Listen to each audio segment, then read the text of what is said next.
అందరికీ వందనాలు. అందరికి ప్రేమ. ఈ దినమందు పాస్టర్ గారు వాళ్ళ కూతురు బాగని చెప్పేసి వాళ్ళ కూతురు దగ్గర ఉన్నారంట.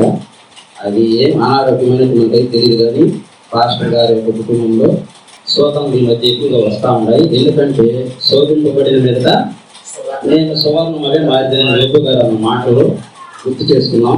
పాస్టర్ గారి గురించి మనందరం ప్రార్థన చేస్తున్నాం. వాళ్ళ కుటుంబాల్లో చేస్తున్నది పరిశుద్ధాత్మ ద్వారా కలుగుతుంది.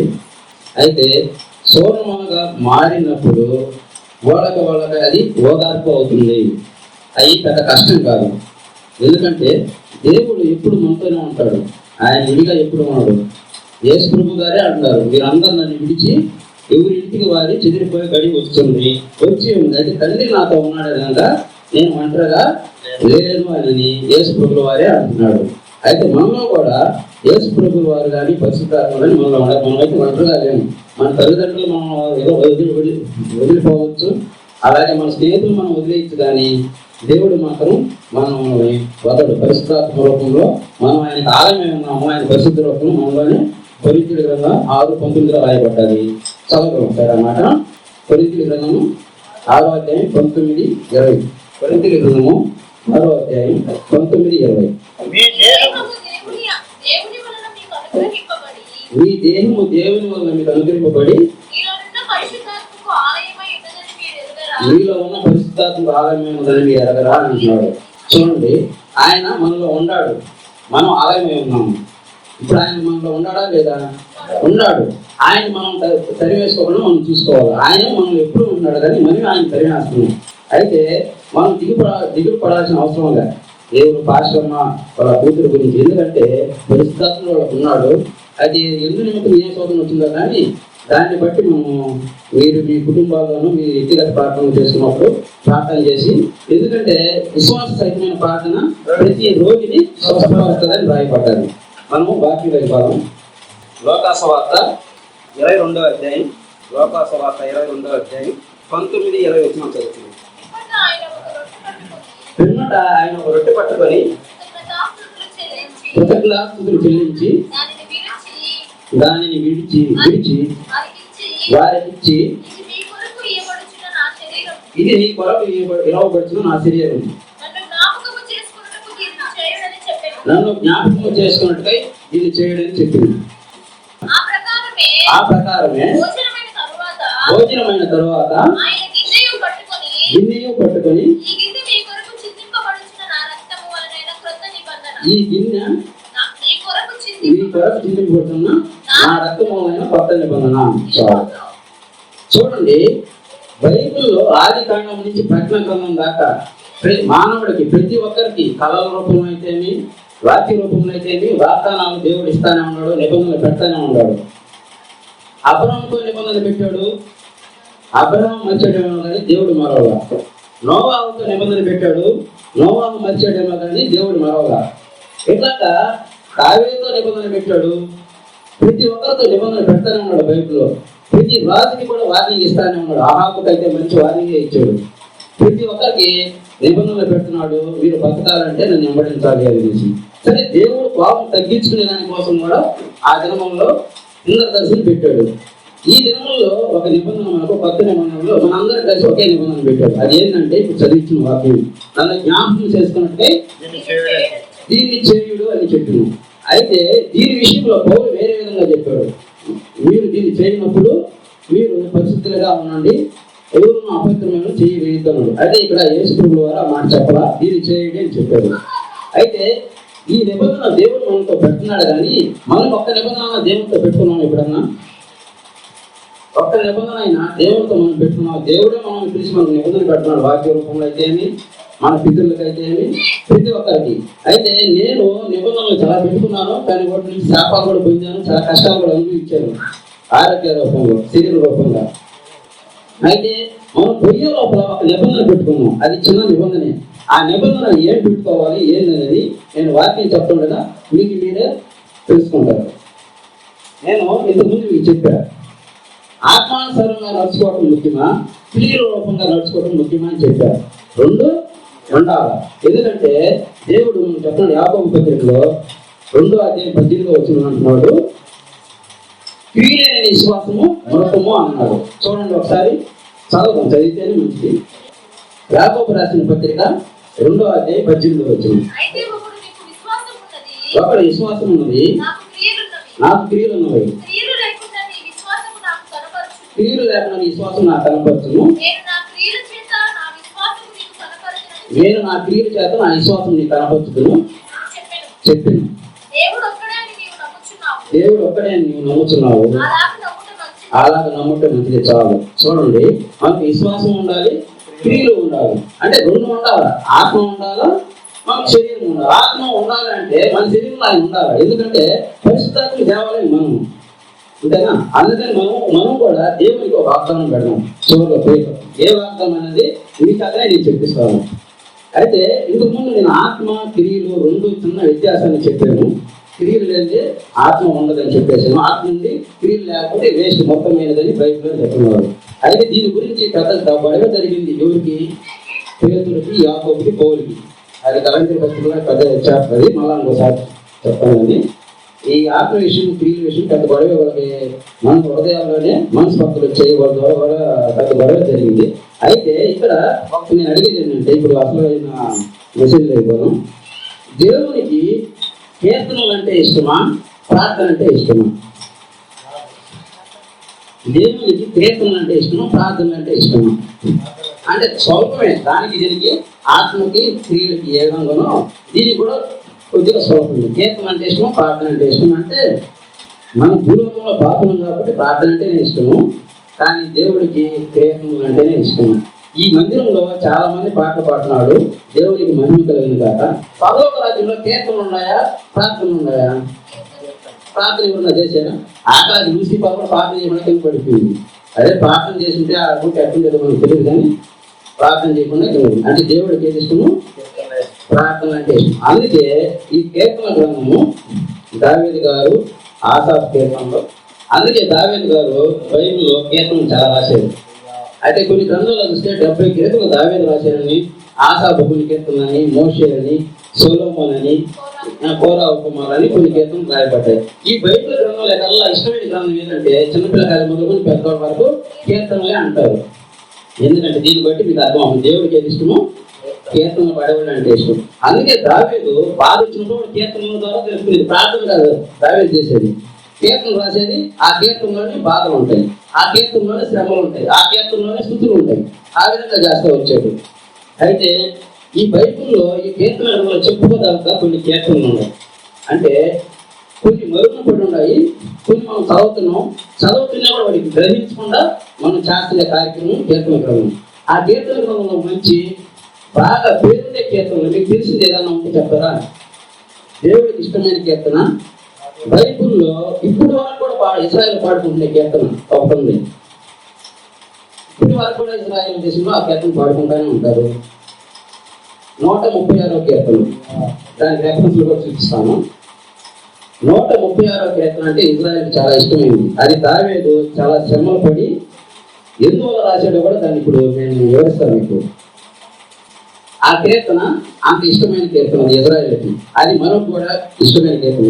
చాలా మంది మందిరాన్ని కట్టేటప్పుడు దాని పొడుగు, దాని ఎడల్పు, ఆ చిచ్చులు ఎంతమంది పడతారు అని చూస్తారే కానీ అది ఏ విధంగా కట్టాలి, సిమెంట్ తో కట్టాలని ఆయన ఒక క్రియ రూపంగా ఆలోచిస్తారని ఆత్మరూపంగా ఎవరు ఆలోచించారు. అలాగే దావీదు కూడా ఆలోచించాడు, మనసాన్ని తీసుకురావాలని బయలుదేరాడు. సొలొమోను రాసిన పత్రిక సమూయేలు గ్రంథము 2వ అధ్యాయం 2 సమూయేలు 6:1. ఆ కీర్తన ఎప్పుడు రాయబడ్డదని నేను వివరిస్తున్నాను. 2 సమూయేలు 6వ అధ్యాయం 1వ వచనం చదువుతాను. తర్వాత దావీదు ఇశ్రాయేలులో 30,000 మంది శూరులను సమకూర్చి బయలుదేరి కెరూబుల మధ్య నివసించు సైన్యములకు యెహోవా తన నామం పెట్టబడిన దేవుని మందసమును నుండి తీసుకుని వచ్చుటకై తన వద్దనున్న అందరితో కూడా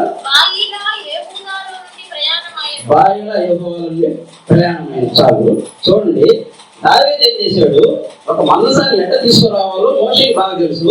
కొండ మీద, సీనాయి కొండ మీద దేవుడు వివరించాడు. కానీ దావీదు ఏం చేస్తున్నాడు, ఇక్కడ 30,000 మంది సూర్యులు ఏర్పరుచుకున్నారు. ఆయన దగ్గర ఆస్థానంలో ఉండే వాళ్ళ జనాభా అందరం తీసుకున్నారు. వాళ్ళు 30,000 మంది చేసుకున్నారు. ఇంచుమించు 60,000 మందిగా ప్రయాణమయ్యి ఆ యొక్క అభినాథ్ ఇంట్లో నుంచి దాన్ని తీసుకురావడానికి బయలుదేరాడు మనసాన్ని. కానీ ఎట్లా పోతున్నాడు, సూర్యుడు ఉన్నాడంటే దాని అర్థం ఏంటి, యుద్ధానికి పోయినట్టుగా పోతున్నాడు. కానీ ఈయన కూడా పోవడం తప్పు కదని ఆయన ఒక ఇన్సిడెంట్ జరిగింది అంతకుముందు. ఇప్పుడు పౌరు జీవించే విషయం, రాజుగా ఉండే విషయంలో ఫిలిప్పీలు యుద్ధానికి వస్తే గుర్యాదుని చంపుకున్నాడు. అవునా కదా? గుర్యాదు మునిమానవుడు వాగ్దానం చేస్తాడు, నేను దావీదుని చంపేస్తాను అని. ఆ బయట 30,000 మంది సూర్యులు తీసుకొని పోయాడు. అయితే కొత్త బండి మీద ఎక్కించాడు. ఉజ్జియా అనేవాడు దాన్ని పోతున్నారు. కానీ ఉజ్జియా చేసాక దాన్ని పట్టుకోవడం వల్ల అది సరిపోయినట్టుగా చూస్తున్నాం. అయితే దావీదు ఆ యొక్క మనసాన్ని తీసుకొచ్చే యొక్క పద్ధతి అది కాదు. ఎందుకంటే మోషేకి వివరించిన నిర్మాణాన్ని ఏ విధంగా తీసుకురావాలి, దానికి లేవీయులను మాత్రమే దేవుడు ఎన్నుకుని ఉన్నాడు. ఎవరు ముట్టకూడదు, కహాతీయులు మాత్రమే దాన్ని మొయ్యాలి. దాన్ని ఏ విధంగా కప్పుకు రావాలి, అన్ని చేపకు చర్మం కప్పి దాన్ని ఎక్కువ రావాలి అని దేవుడు ఒక నిర్ణయాన్ని విధిని పెట్టాడు. ఆ విధిని మన దావీదు గారు, రాజైన దావీదు గారు మహారాజు దాన్ని తెలుసుకోకుండా కొత్త బండి తీసుకొని 30,000 మంది సూర్యులు తీసుకుని కీర్తనలో కూడా ఏమి రాయలేకపోతుంది. ఏదో ఆయన సొంత కీర్తనలను సభలో రాస్తున్నాడు కానీ దేవుడికి సంబంధించిన కీర్తనలు ఏమి రాయలేదు. పోయి తీసుకొచ్చడానికి పోయాడు. కొత్త బండి చేసిన కరెక్టే కానీ అక్కడి నుంచి తీసుకోవాలని భయపడాడు. ఎప్పుడైతే ఆయన్ని చంపాడో 7 వచ్చింది, యెహోవా కోపము ఇజ్రా మీద రగలుకునేది. అతడు చేసిన తప్పును బట్టి ఆ క్షణమంది అతను మొక్కడు, అతను చనిపోయాడు. అతను చనిపోయాడు. అప్పుడు దావీదుకి భయం వేసింది. ఎవరైనా ఆయన నన్ను ఫిలిప్పీలు చంపేస్తున్నారు, నేను ఎటు చేసి ఇక్కడ దేవుడి చేతిలో వచ్చిపోయినట్టున్నాను, ఇంకా అయ్యే పని కాదు అని చెప్పేసి ఆడ వదిలేసి ఓబేదేదోము ఇంట్లో పెట్టేసి ఆయన పారిపోయాడు. ఓబేదేదోము కుటుంబం ఏమైనా పర్వాలేదు కానీ నేను మాత్రం వెళ్ళిపోవాలని చెప్పేసి ఆయన ఇంటికి వెళ్ళిపోయేసి, అయితే ఆయన ఇంటికి పోయిన తర్వాత 11వ వచనం మీరు చదివితే కింద ఏమున్నది, చదవండి. 11వ వచనం, యెహోవా 3 నెలలు ఓబేదేదోము ఇంట్లో ఉండగా యెహోవా ఓబేదేదోము తన ఇంటి వారిని ఆశీర్వదించాడు. తర్వాత దేవుని మందసము ఉండుట వలన యెహోవా ఓబేదేదోము ఇంటి వారిని తెలుసుకొని దావీదునికి వినబడగా దావీదు పోయి దేవుని మనసును ఓబేదేదోము ఇంటిలో నుండి దావీదు పురమును ఉత్సవంతో తీసుకుని వచ్చాడు. కానీ 3 నెలలు ఏం చేస్తున్నాడు ఈ దావీదు 3 నెలలు ఇంట్లో చేరి ఆయన పడక మీద లేడు. నిజంగా చెప్తున్నా, ఆయన చాలా భక్తి పరుడు. నేను ఊరికే చెప్తున్నాను మీకు, అంటే కొంచెం నవ్వుకుంటా వింటారని చెప్తున్నాను. దావీదు చాలా భయంతో 3 నెలలు ఇంటికి పోయి ఆలోచించాడు. గ్రంథాలు తిరగేశాడు, నిర్మాణం తిరగేశాడు. ఆస్థాన కవులు నాడు పెట్టుకుని దాన్ని చదివి ఏ విధంగా తీసుకోవాలో అడిగాడు. ప్రతి ఒక్కరిని అడిగినప్పుడే దావీదు కొన్ని కీర్తనలు రాశాడు. అక్కడ అడిగినప్పుడు దావీదు 148వ కీర్తన, 149వ కీర్తన, 150వ కీర్తన, 136వ కీర్తన, కొన్ని కీర్తనలు ఇంకా రాయబడ్డాయి. కానీ ప్రసిద్ధి చెందిన కీర్తనలు ఇయే, దేవుడికి ఇష్టమైన కీర్తనలు కాబట్టి కొన్ని చెప్తున్నారు. వాటిలో కొన్ని పిల్లల కీర్తన కూడా ఉంది. 18 తెలుసా మీకు? 18 కంప్లీట్ గా ఎవరు 2 సార్లు ఉంటారు. కొన్ని పిల్లల కీర్తన తెలుసా? 18 ప్రకటన గ్రంథంలోనే కీర్తన అయితే లేదు. ఒలిపిల కీర్తన రాయబడ్డది 19లోనే ఉంది, లోకసువార్తలోనే ఉంది. సరే, మళ్ళా చెప్తాను.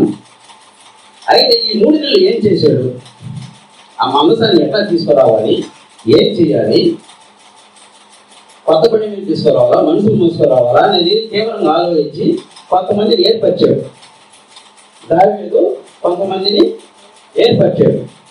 1వ దినవృత్తాంతాల గ్రంథము 6వ అధ్యాయం 31వ వచనం. మాకు వచ్చిన చదవండి. 6వ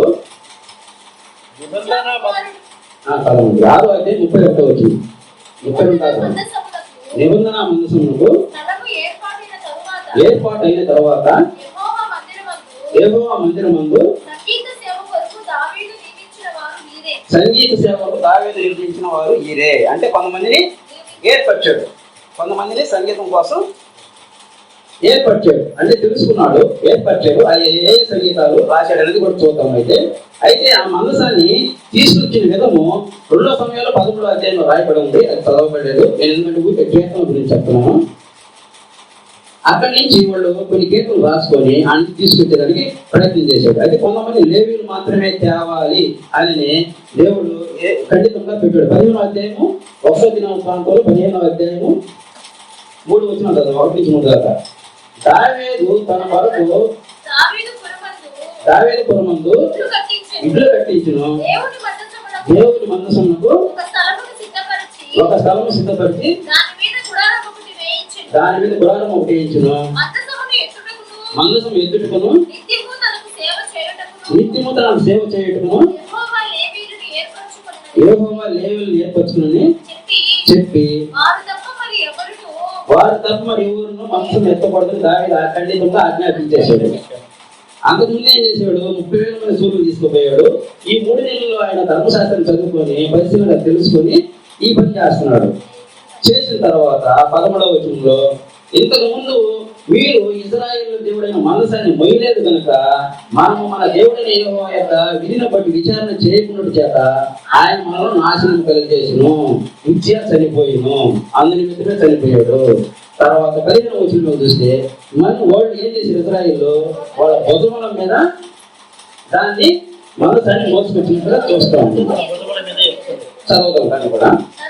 తరువాత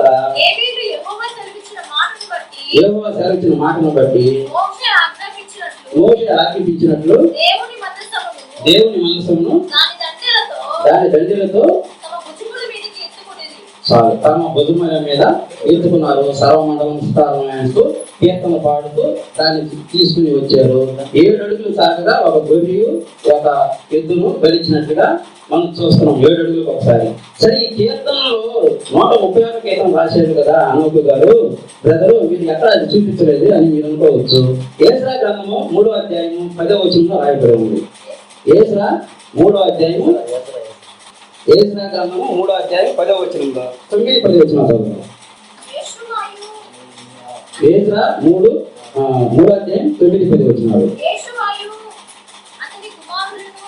10 చదువు. శిల్పకారులు యెహోవా యొక్క మందిర పునాది వేయించుండగా ఇశ్రాయేలు రాజైన దావీదు నిర్ణయించిన విధి చొప్పున తమ వస్త్రములు ధరించుకున్న వారై నాట్యము తాళములతోనూ స్తోత్రము చేసిరి. ఇంకా ఎన్నో బతుకులు అవుతున్నారు. మీరు ముందు చొప్పున కూడి యెహోవా దయాళుడు ఇశ్రాయేలు విషయమైన గొప్ప నిరంతరము నిలుచుదని పాడుతూ యెహోవాను స్తుతించిరి. ఇప్పుడు 136 కీర్తన 1వ అధ్యాయం చదవండి, 1వ వచనం చదవండి. యెహోవా దయాళుడు, ఆయన కృతజ్ఞతాస్తుతులు చెల్లించుడి, ఆయన కృప నిరంతరం ఉండును. 7-11 వచనంలో యెహోవా దయాళుడు, ఆయన కృప నిరంతరం ఉండును, పాడు యెహోవాను స్తుతించిరి. అది ఎవరు రాసిన కీర్తన? దావీదు రచించిన కీర్తన. ఇక్కడే రాయబడ్డది. అది కూడా పునాది వేయించుండగా చూసి జనులందరూ గొప్ప శబ్దంతో యెహోవా స్తోత్రం చేసిరి. మునుపటి మందిరం చూసిన యాజకుల్లో లేవీయులు, కుటుంబ ప్రధానులు, వృద్ధులైన అనేకులు ఇప్పుడు లేవని ఈ మందిరం యొక్క పునాది చూసి గొప్ప శబ్దంతో ఏడ్చిరి. అయితే ఈ లేవీయులు దేవుడు దావీదు గారు రచించిన కీర్తన. ప్రతి పునాది మందిరాన్ని కట్టేటప్పుడు పునాది రాయి యాసనానికి కీర్తన ఖచ్చితంగా పాడాలి. సరే, ఇప్పుడు మనం ఏమై ఉన్నాము? దేవుని మందిరమై ఉన్నాము, మనం దేవుని ఆలయమై ఉన్నాము మనం. అయితే మనం ఆ కీర్తన పాడుకున్నాము ప్రతి దినము. ఎందుకంటే ఆయన మనలోనే ఉన్నాడు కదా. ఆయన అంటున్నాడు, మీరు దేవునికి ఆలయమై ఉన్నారని మీరు అడగరా, పరిశుద్ధాత్మ ఆలయం మీరు ఎడగరా అని అంటున్నాడు. అటప్పుడు మనం మందిరమే కదా. మందిరమైనప్పుడు మనం ఈ కీర్తన పాడాలి కదా. ప్రతి దినమంలో ఈ కీర్తన మనం ఉచ్చరించాలి ఖచ్చితంగా. 136వ కీర్తన, దాంట్లో 26 వచనాలు ఎన్నున్నాయి? 26 వచనాలు ఉన్నాయా? 26 వచనాలు ఉన్నాయి. ఖచ్చితంగా మనము ఆ కీర్తన ప్రతిరోజు ప్రార్థన ఏ విధంగా అయితే చేసుకున్నామో ఆ కీర్తన మనం ప్రతిరోజు పాడుకోవాల్సిన వారుగా ఉన్నాము. ఎందుకంటే దేవుడు దావీదు ద్వారా నిర్ణయించిన విధి అది. ఇజ్రాయెల్ ప్రతిసారి ఏదే దేశంలో కొనిపోబడటం, మళ్ళీ ఆ దేశం నుంచి దేవుడు సమకూర్చడం, వాళ్ళు రావడం, పునాది వేయడం, పునాది వేసినప్పుడు ఈ కీర్తన పాటు ప్రసిద్ధ వస్త్రాలు ధరించుకోవటం. మనం ప్రతిసారి మందిరానికి వచ్చేటప్పుడల్లా మనం పునాది వేయబడ్డ వారంగా వస్తూ ఈ కీర్తన ఇంటి దగ్గర పాడుకొని ఖచ్చితంగా పిల్లలను పెట్టుకొని ఆ కీర్తన పాడుకొని ఆయన పాప నిరంతరం ఉండగా మనం చేసిన ప్రతి కార్యంలో దేవుని జ్ఞాపకం చేసుకుంటూ ఆ కీర్తన కుటుంబ సమేతంగా పాడుకొని మందిరానికి రావడం ఎంతో శ్రేష్టం. ఇది నేను మీకు గుర్తు చేస్తున్న నిబంధన. యేసు ప్రభువు మనకు రొట్టె విరకం ఏ విధంగా నిబంధన ఇచ్చారో దేవునితో మనం ఈ నిబంధన పెట్టుకున్నాం. ప్రతి దినమందు అది పెద్ద ఎక్కువ వచనాలు కూడా లేవు, 150 లేవు, 100 లేవు, ఇందులో 25 వచనాలు ఉన్నాయి. ఆ వచనాలు చదువుకోవడం ప్రతి సంవత్సరం మనం కంఠస్థం అయిపోతుంది. కొన్ని రోజులకి ఏం లేదు. అది ఏంటంటే ఇజ్రాయెల్ ఏ విధంగా తోడుకొచ్చాడు, అది కణాలు చేశారు అనేది మాత్రమే ఉంటుంది. అక్కడ వేరేది ఏమి ఉండదు. రైతులు ఏ విధంగా నాశనం చేశాడు, అరణ్యంలో ఏ విధంగా వాళ్ళ ఆహారం పెట్టాడు, ఏ విధంగా తీసుకొచ్చాడు అనేది మాత్రమే ఉంటుంది. ఈ కీర్తనకి అంత శక్తి ఉంది. అయితే సొలొమోను కూడా ఈ కీర్తన పాడినట్లుగా మన బైబిల్లో ఉంది. 2వ దినవృత్తాంతాల గ్రంథము 7వ అధ్యాయము, సొలొమోను కూడా 2వ దినవృత్తాంతం 7వ అధ్యాయము 5వ వచనం చదువుదాం, లేక 1 నుంచి 5 దాకా చదువుకున్నాం. సొలొమోను తాను చేయి ప్రార్థన ముగించినప్పుడు అగ్ని ఆకాశం నుండి దిగి దహన బలులను ఇతరమైన బలులను దహించును. యెహోవా తేజస్సు మందిరం నిండా ఉండును. యెహోవా తేజస్సుతో మందిరం నిండినందున యాజకులు అందులో ప్రవేశించలేకపోయేది. అగ్ని యెహోవా తేజస్సును మందిరం మీదకు రాగా దిగగా సాష్టాంగ నమస్కారం చేసి యెహోవా దయాళుడు ఆయన గొప్ప నిరంతరం ఉండదని చెప్పి ఆయన ఆరాధించి స్తుతించిరి. 5వ వచనం. రాజైన సొలొమోను 22,000 పశువులను 1,20,000 గొర్రెలను బలులుగా అర్పించి యాజకులు తమ సేవా ధర్మంలో నిలుచుచుండగను. లేవీయులు యెహోవా కృప నిరంతరం నిలుచుతున్నదని వారి చేత ఆయనను స్తుతించుటకై రాజైన దావీదు కల్పించిన యెహోవా గీతములను పాడుచు వాయిద్యములను వాయించు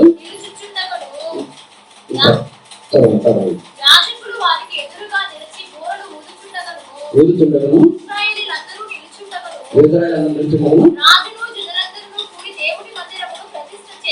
ఏం చేశారంట? దేవుని మందిరం ప్రతిష్ఠ చేసినప్పుడు 136 కీర్తన పాడుతున్నారు. మీరు మీ వయసులో మీ జీవిత కాలాల్లో ఎన్నో మందిర ప్రతిష్టలు జరిగి ఉంటాయి. ఎక్కడైనా ఈ కీర్తన పాడని విన్నారా? ఎన్నో మంది డబ్బు ఇచ్చి మందిరాలు కడుతున్నారు, సందాలు పోగా చేసి మందిరం కడుతున్నాను అంతే ఇంతే అని అడుగుతున్నారు. ఎవరు పట్టినా ఇంత పడుకున్నారు, అంత ఎడగకున్నారు, ఎంతమంది జనాలు పట్టాలి, ఇంత సందాలు వాళ్ళని అడుగుతున్నారు. కానీ ఈ కీర్తన పాడి మందిరాన్ని కట్టిన వాళ్ళు ఉన్నారా మీరు చూసారు మీ జీవితంలో? అంటే మందిరం కట్టడం జరిగినప్పుడు మందిరం కట్టాలంటే అది పొడుగు ఎడవపే అది కావాల్సింది. దాన్ని ఏ విధంగా ప్రతిష్ఠ చేయాలో కూడా తెలుసుకోవాలి. అదే దావీదు తెలుసుకున్నాడు. 3 నెలలు హెచ్చించాడంటే ఏం చూశాడు, ఇంకా తెలుసుకోవాలి కోరుకుంది. కానీ అక్కడ ఏం చేస్తున్నాడు? ఉపయోగం ఇంట్లో ఆశ్రయింపబడుతున్నారు. అదే నా దగ్గర ఉంటే దేశం మొత్తం ఆశ్రయింపబడుతుంది ఆలోచించి త్వరగా తీసుకొచ్చేవాడు. లేదంటే ఇంకొక నీళ్ళు మళ్ళీ ఆయన బట్టి నిజంగా మనం మొత్తం చదివేసి మళ్ళీ తెలుసుకొని మళ్ళా పోయేవాడేమో తెలియదు. ఆ విధంగా ఉంది.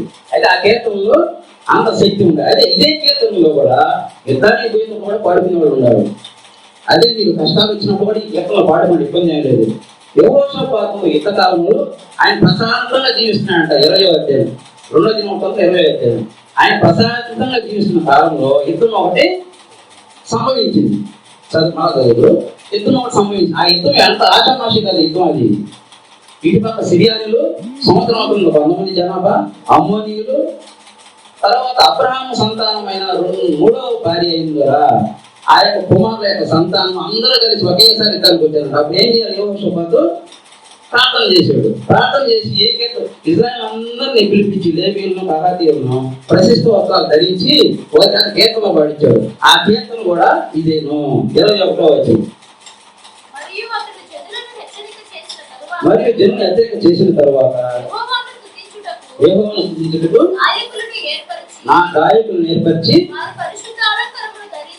వారి పరిశుద్ధ అలంకారమును ధరించి సైన్యమును నడుచుచు యెహోవా కృప నిరంతరమును ఆయన స్తుతించుడి అని స్తోత్రము చేయటకు వారు నియమించును. తర్వాత ఏం జరిగింది తెలుసా? కింద వచ్చిన లేకపోతే వీళ్ళు యుద్ధం చేయరా, యెహోషాపాతు సైన్యము యుద్ధం చేయరా. ఎంతమంది పోయి తెలిసి యుద్ధం చేయలేదు కాదు, చాలా మందిని తీసుకుపోయాడు. కానీ యెహోవా దేవుడు సెలవు ఏమి ఇచ్చాడంటే, మీరు 100 మంది పర్లేదు అయినా యుద్ధం చేసి నేను మీరు 10,000 మంది పోండి చాలు, మీ ఊరికే చూస్తున్నాను చాలు, మీరు ఎక్కువ మంది పోయి గెలిస్తే అది మీ గెలిపోతుంది, నా గెలుపు కాదు అని చెప్పేసి దేవుడే ఓడే పొడుచుకునేటట్టుగా చేసేసాడు, చంపేశాడు. చూడండి ఎంత గొప్ప కార్యం చేశాడు ఆ కీర్తన వల్ల. అదే నీకు శ్రమ వచ్చిందా, నీకు బాధ వచ్చిందా, నీ తల్లిదండ్రులు నిన్ను వదిలేసారా, నీ యొక్క బిడ్డలు నిన్ను వదిలేసారా, నీ భర్త నిన్ను వదిలేసాడా, నీ యొక్క భార్య నిన్ను వదిలేసిందా, ఆ టైంలో కీర్తన పాడుకోండి, దేవుడే ఓదార్పు మీకు ఇస్తాడు. అంత శక్తి ఉన్న కీర్తన ఈ యొక్క 130వ కీర్తన. అయితే 148 ఎప్పుడు రాశాడు? దావీదేవి గొప్పవాడేం కాదు, సారీ దావీదు మహాజ్ఞాని. సొలొమోను కంటే నన్ను అడిగితే దావీదే మహాజ్ఞాని. ఆ కీర్తన 148వ కీర్తనలో ఏముందంటే, ఆయన మనుషులను సూచించమంటాంలే, ఆ మనసాన్ని తీసుకొస్తున్నాము. అప్పుడు ఒక 60,000 మంది సుమారు దగ్గర మనసానికి పోతే ఈసారి ఇజ్రాయిల్ అందరూ అంటారు. ఇజ్రాయిల్ అరణ్యం దాటిన వాడు ఎంతమంది? దగ్గర 6 లక్షల మంది అంటారు, 11 లక్షల మంది అంటారు. కానీ ఇప్పుడు వీళ్ళందరూ స్థిరపడిపోయారు, కనాను దేశంలో జనాభా ఉన్నారు, యుద్ధాలు జరుగుతున్నాయి, పిల్లలకు అంటున్నారు. ఇజ్రాయిల్ అందరూ వచ్చినట్టుగా రాయబడ్డది. ఇజ్రాయిల్ అందరూ వచ్చినట్టుగా రాయబడ్డదంటే ఆడ ఎంతమంది జనాభా ఉండాలి? కొన్ని లక్షల మంది. ప్రతి ఒక్కరికి ద్రాక్ష అడ్డ, ఒక రొట్టె, ప్రతి ఒక్కటి కానికి ఇచ్చి వచ్చినట్టుగా దావీదు ఆడ చూస్తున్నాము. అయితే ఈ మనసాన్ని తీసుకొచ్చి పునాది వేసేటప్పుడు ఆ కీర్తన. అయితే మనసాన్ని ఎత్తుకునేటప్పుడు ఏ కీర్తన? మనసు ఒబేదేదం ఇంట్లోనా ఉండేది? అభినాదబ్బ ఒబేదేదం ఇంట్లో ఉంది. మనసాన్ని ఎత్తుకోవాలి కదా, ఎత్తుకునేటప్పుడు ఊరిని ఎత్తుకుని దాక్షమని చెప్పి సరిపోద్దా? అప్పుడే కీర్తన పాడాడు. సర్వ సృష్టిని పిలిచాడు, సర్వ జనాన్ని పిలిచాడు, సర్వ సృష్టికి చెప్తున్నాడు, యెహోవాను స్తుతించుడి, యెహోవాను స్తుతించుడి, ఉన్నత స్థలములారా. చదవండి, ఆ ఉద్యోగంతో పెద్దగా చదవండి. ఆకాశవాసులారా యెహోవాను స్తుతించుడి. దయచేసి 148వ అధ్యాయం అందరూ చూడండి, ఎందుకంటే ఆ కీర్తన అంత మహాశక్తి ఉంది. దావీదు మనసాన్ని పైకెత్తేటప్పుడు ఏ అధ్యాయంలో కీర్తన రచించాడు? యెహోవాను స్తుతించుడి, యెహోవాను స్తుతించుడి. ఆకాశవాసులారా యెహోవాను స్తుతించుడి, యెహోవాను స్తుతించుడి. ఉన్నత స్థలములారా, ఉన్నత స్థలముల నివాసులారా, ఆయనను స్తుతించుడి. ఆయన దూతలారా మీరందరూ ఆయనను స్తుతించుడి. ఆయన సైన్యములారా మీరందరూ ఆయనను స్తుతించుడి. సూర్య చంద్రులారా ఆయనను స్తుతించుడి. కాంతి గల నక్షత్రములారా మీరందరూ ఆయనను స్తుతించుడి. పరమాకాశములారా ఆకాశము పైన జలములారా ఆయనను స్తుతించుడి. ఆయన యెహోవా ఆజ్ఞగా పుట్టెను, ఆయన యెహోవా నామమును స్తుతించును గాక. ఆయన వాటి నిత్య స్థాయిగా స్థిరపరిచి ఉన్నాడు. అంటే చూడండి, ఆయన ఇజ్రాయిల్ మాత్రమే కదా స్తుతించమన్నది, సమస్తాన్ని ఆ మనసు ఎత్తుకొని స్తుతించమన్నాడు.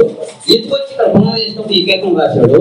తర్వాత 150వ కీర్తన చూస్తే ఆయన పరిశుద్ధాలయం మీద దేవుని స్తుతించడానికి రాయబడ్డాడు. ఆడ గుడారం వేయించాడు, ఆయన ఆలయాన్ని నిలబెట్టాడు. ప్రతి ఒక్కరు వచ్చి ఆయన ఆలయంలో ఆయన స్తుతించండి అని అన్నాడు. ఆయనకి కొత్త కీర్తనలో పాడడానికి 149 స్టార్ట్ చేశాడు. అంటే లేవీయులకి, ఆసాపు వంశస్థులకి కొత్త కీర్తనలు రాయండి, ఆ కొత్త కీర్తనలోనే ప్రతి నిత్యం ఆయన స్తుతించండి అని ఆయన 12 మంది ఆస్థానాలని నియమించాడు. 12 మంది వాళ్ళ యొక్క ఆసాపు కుమారున్నాడు, చక్కగా ఉన్నాడు, వాళ్ళ వంశస్థుల నుంచి, లేవీయుల గోత్రాల నుంచి 12 మందిని అక్కడ నియమించాడు. ఆ 12 మంది మొత్తం వచ్చి ఆ సంఖ్య కూడా రాశాను. 152 మంది వచ్చింది, 162 మంది వచ్చింది. ఇంకా కూడా ఉంది జనాభా లెక్క.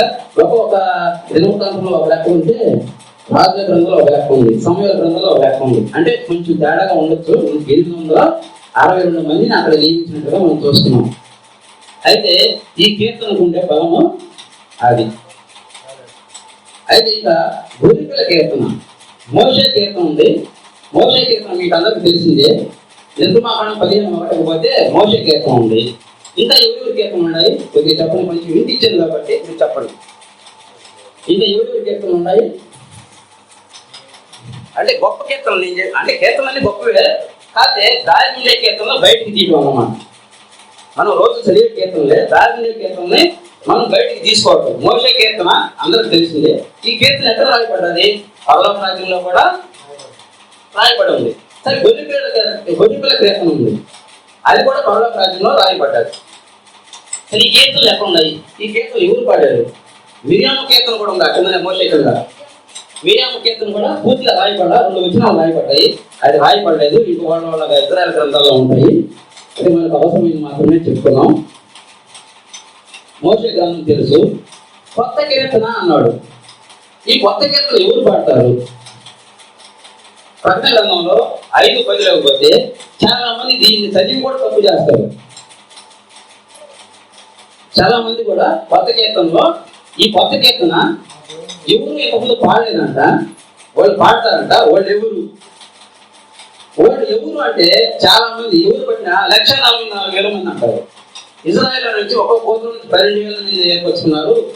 ఆ 12,000 మంది అట్లా 12 గోత్రాలు 1,40,000 మంది ఈ కీర్తనలో పాడతారు అనేది సలహా ఇస్తారు ఎవరు పట్టిన. కానీ ఈ కొత్త కీర్తన అనేది ఒకటే కాదు, చాలా మంది ఒక కీర్తన అంటారు. ప్రకటన గ్రంథం చదివి, ప్రకటన గ్రంథంలో 2 కొత్త కీర్తనలు ఉన్నాయి. ప్రకటన గ్రంథంలో 2 కొత్త కీర్తనలు ఉన్నాయి. ఎందుకంటే కీర్తనలు అంటే దేవుడికి ఇష్టం కాబట్టి కీర్తన గురించి చెప్తున్నాను నేను. 2 కొత్త కీర్తనలు. ఒక కీర్తన మనందరం పాడేది, ఒక కీర్తన 1,44,000 మంది పాడేది మాత్రమేను.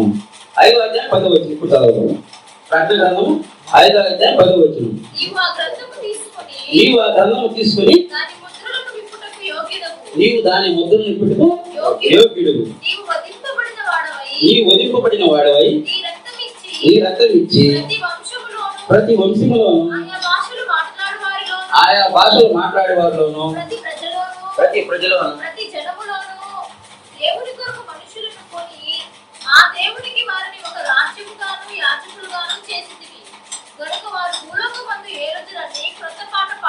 చూడండి వీళ్ళు ఎవరు? Okay, correct 100% correct. కాకపోతే నేను అడుగుతున్నాను, ఇంకో మీకు డౌట్ ఉండేది పెడతాను. వీళ్ళు క్రీస్తు పూర్వం వాళ్ళ క్రీస్తు శకంలో ఉండేవాళ్ళ కొన్నాడు కాబట్టి బాధ్యత. అంటే వీళ్ళు క్రీస్తు పూర్వం ఉండేవాళ్ళు, వాళ్ళు లేరు ఆ కొత్త పాటలో. ఎవరున్నారు?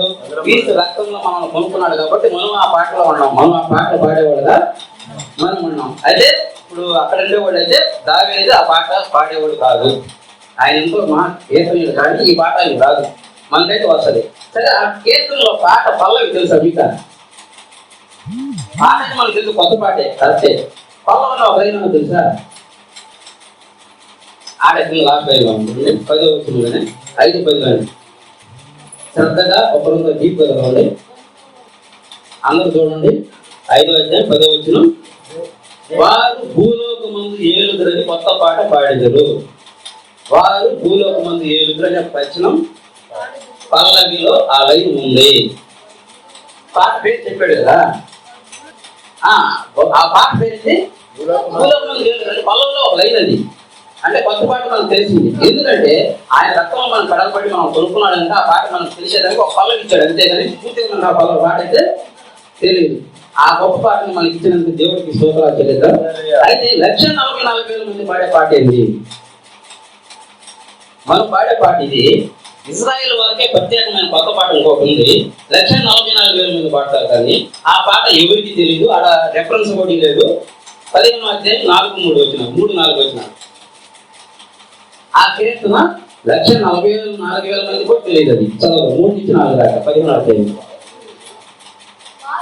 వారు ప్రభువా దేవా సర్వాధికారి, నీ క్రియలు ఘనమైనవి ఆశ్చర్యమైనవి, భూములకు రాజా, నీ మార్గములు న్యాయములను సత్యములనై ఉన్నవి. ప్రభువా నీవు మాత్రం పవిత్రుడు, నీకు భయపడని వాడెవడు? సారీ 14:3-4. ఇది గొర్రెపిల్ల మోషే కీర్తన. 4 14 3-4 వారు వారు సింహాసనం ఎదుటను ఆ 4 జీవుల ఎదుటను పెద్దల ఎదుటను ఒక కొత్త కీర్తన పాడుతున్నారు. భూలోకంలో నుండి కొనబడిన ఆ 144,000 మంది తప్ప ఎవరును ఆ కీర్తన నేర్చుకున్న చాలదు. ఆ పల్లవి కూడా రాయలా, ఓళ్ళకి మాత్రం అది సరి. వీళ్ళెవరు? క్రీస్తు ముందు కూర్చున్నోళ్ళ, క్రీస్తు తర్వాత కూర్చున్నోళ్ళ? మళ్ళా చదవండి. వారి సింహాసనం ఎదుటను 4 జీవుల ఎదుటను పెద్దల ఎదుటను ఒక కొత్త కీర్తన పాడుతున్నారు. భూలోకములో నుండి కొనబడిన అన్నాడంటే యేసుక్రీస్తు తర్వాత ఉండేవాడిని అర్థం. యేసుక్రీస్తు పూర్వం కాదు, క్రీస్తు సెకండ్ గా ఉండేవాడు కాదు. అంటే 144,000 మంది ఇప్పుడు చనిపోయినారా బతుకున్నారా? చెప్పలేము. ఇంకా కూడా బతుకుంటారు. అందుకే దేవుడు నా జనులు ఇంకా ఉన్నారు, వాళ్ళకి ముద్ర వేయ వరకు కొంచెం సేపు ఆగండి అని దేవుడితో ఆజ్ఞయిస్తాడు. అంటే శ్రమలు స్టార్ట్ చేయకుండా నా దేవుడికి దేవుని ముద్ర వేయడానికి ఇంకా సమయం ఉంది, కొంచెం కాలం ఆగండి అని మీరు అక్కడ అంటారు. అందుకే దాన్ని బట్టి 145,000 మంది యేసు రక్తంలో కొనపడ్డారు కదా, రాసింది కదా. యేసు రక్తంలో కొనపడ్డారంటే వాళ్ళు క్రీస్తు పూర్వమైన మనుషులు కాదు, క్రీస్తు తర్వాత పుట్టిన వాళ్ళలో మనం కూడా ఉండొచ్చు అనుకోవచ్చు. కానీ కింద ఒక మాట రాసినాడు, వాళ్ళు స్త్రీ సాంగత్యము ఎరగని వారును అబద్ధం కూడా వాళ్ళ నోట ఉండదంట. చదవదు. స్త్రీ సాంగత్యము అపవిత్రులు కాని వారును స్త్రీ సాంగత్యం ఎరుగున వారిని ఉండి గొర్రె పిల్ల ఎక్కడికి పోవును అక్కడ ఎలా ఆయన్ని వెంబడిస్తారు. వీళ్ళు ప్రథమ ఫలముగా ఉండుటకై మనుషుల నుండి కొనబడిన వారు. వీళ్ళు వివాహం చేసుకోలేదు, తెల్లనొక్కలు ధరించుకుని ఉన్నారు. అయితే వీళ్ళు స్త్రీ స్థాయి కూడా చూడంటారు, సాంగత్యం కూడా చేయలేదంట, వివాహం లేని వాడు అని దాని అర్థం అనమాట.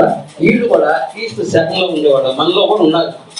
ఎవరైనా వివాహం చేసుకున్న వాళ్ళు ఉండాలేమో. కానీ దేవుడు అప్పుడు ఏలియా అంటాడు, ఏలియా దేవుడు దగ్గర ప్రభు నేను ఒక్కనే తప్పించుకొచ్చింది.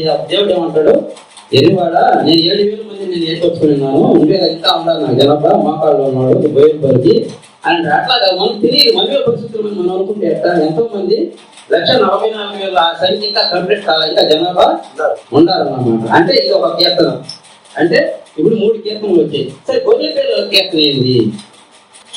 నేను ఒక రెఫరెన్స్ చెప్తాను, ఇంకో రెఫరెన్స్ మీరు ఆలోచించండి. రెఫరెన్స్ కూడా ఆలోచించబడ్డా యోహాను సువార్త 12:12 యోహాను సువార్త 12:12 ఆ రాయబడ్డది మట్టల పండుగ 12:12 యోహాను సువార్త 12. ఆ పండుగ వచ్చి బహు జనసమూహము యేసు యెరూషలేమునకు వచ్చుచున్నాడని విని ఖర్జూరపు మట్టలు పట్టుకొని ఆయన ఎదుర్కొని పోయి జయము ప్రభు వచ్చి ఇజ్రాయేలు కాక అని కేకలు వేశారు. అది కీర్తన రాయాలని ఇంటి మాత్రమే ఇచ్చేది. ఆ సమయంలో గొర్రెపిల్ల కీర్తన పాడబడ్డది. దేవుడు యేసుప్రభుల వారు ఆ యొక్క గాడి మీద ఊరేగిస్తూ వస్తుంటే అక్కడ రాయబడ్డ కీర్తన గొర్రెపిల్ల కీర్తన ప్రకటన గ్రంథంలో 15:3-4 రాయబడ్డది. ఆ కీర్తన ఏంటంటే లోకాసు వార్త 19:38 ఒక లైన్ ఇచ్చాడు దేవుడు. అది చదువుకున్నాం. ఆయన చేసిన అద్భుత కార్యాలన్నింటి గురించి ఆడవాళ్ళు స్థుతించి ఆయన్ని కొనియాడతారు. లోకాసు వార్త 19:38 లోకాసు వార్త 19 స్థుతింపబడుగాక, పరలోకమందు సమాధానము సర్వోన్నతమైన స్థలంలో మహిమయు ఉండునుగాక. మరియు తాను చూసిన అద్భుతాలన్నిటిని గురించి ఏం కీర్తన పాడారా? ఆయన జనాభా చూసిన అద్భుతం అన్నింటిని గురించి ఎవరిస్తూ కీర్తన ఎత్తి పాడారు. ఇదే గొర్రెపిల్ల కీర్తన. ఇప్పుడు దేవుడికి ఏది ఇష్టము? కీర్తన అంటే ఇష్టం. మనం బాధలో ఉన్నప్పుడు కీర్తన పాడడం. దావీదు కీర్తన చాలా ఉన్నాయి. బాధలో ఉన్నప్పుడు ఏ విధంగా పాడాలి, సంతోషంగా ఉన్నప్పుడు ఏ విధంగా పాడాలి, తక్కువలో ఉన్న వేగంగా పడాలి. ప్రతి కీర్తన దేవుడికి ఇష్టమే. ప్రార్థన కూడా కీర్తన రూపంగా చేసుకున్నాం, ఏమవుతుంది దేవుడికి. అయితే మన శరీరం ఏమైందంటే దేవుడికి ఆదాయం ఉంది కాబట్టి మనలో కూడా మనం పునా చేసుకునేటప్పుడు ఏం చేయాలంటే, మనలో కూడా మనం పునా చేసుకునేటప్పుడు ఆ కీర్తన 136 కీర్తన పాడుకోవడం ఎంతో మంచిదండి. ఎందుకంటే దాని ద్వారా మనం బలపరచబడతాం. నేను ఈ కీర్తన ప్రతి నిత్యం నేను పాడతానని చెప్పేసి దేవుడు వాగ్దానం చేసుకున్నాను ఒకప్పుడు. అయితే నేను ఎందుకో మర్చిపోయి కొంతకాలానికి మర్చిపోయా. 3-4 సంవత్సరాలు నన్ను దేవుడు గ్యాస్ట్రోతోనూ షుగర్ అదేది నిమ్మతోనూ మొత్తేసాడు బాగా. చిన్నగా ఎంతమంది డాక్టర్ తిరిగిన ఎంత డబ్బు పెట్టాను నాకైతే తెలియదు. అంత ఘోరంగా అయిపోయా. నాకైతే ఏమనిపించిందంటే చనిపోవడం మీద అనిపించేసింది ఆ టైంలో. దేవుడు ఇంకో విషయం మీకు చెప్తారు. దేవుడు 7వ ముద్ర ఇచ్చినప్పుడు సాగు నాకు సంభవిస్తే అంత బాగుండన్నప్పుడు ఆ సాగు ఎక్కడికి వెళ్తుందంట, దూరంగా పారిపోద్దంట. సాగు దూరంగా పారిపోద్దంట. ఆ సాగు మనిషికి రాదంట, దొరకదు. సాగు మనకు దొరకదు. అయితే 7వ ముద్ర ఇప్పున్నాడు దేవుడు, ఇప్పలేదు. అయితే మీ జీవితంలో ఎప్పుడైతే చచ్చిపోవాలనిపించిందా? అయితే 7వ ముద్ర ఇప్పినట్టే కదా మీ జీవితం ఇండివిజువల్గా ఎత్తుకుంటే. మనకు 7వ ముద్ర మనం ఎప్పుడైతే చనిపోవాలనుకుంటామో అప్పుడు మన సాగు మన దగ్గరికి రాదు. అప్పుడు 7వ ముద్ర నేను గురించి చెప్తున్నాను. 7వ ముద్ర ఇప్పినట్టే కదా మన జీవితం ఇండివిజువల్గా ఎత్తుకుంటే.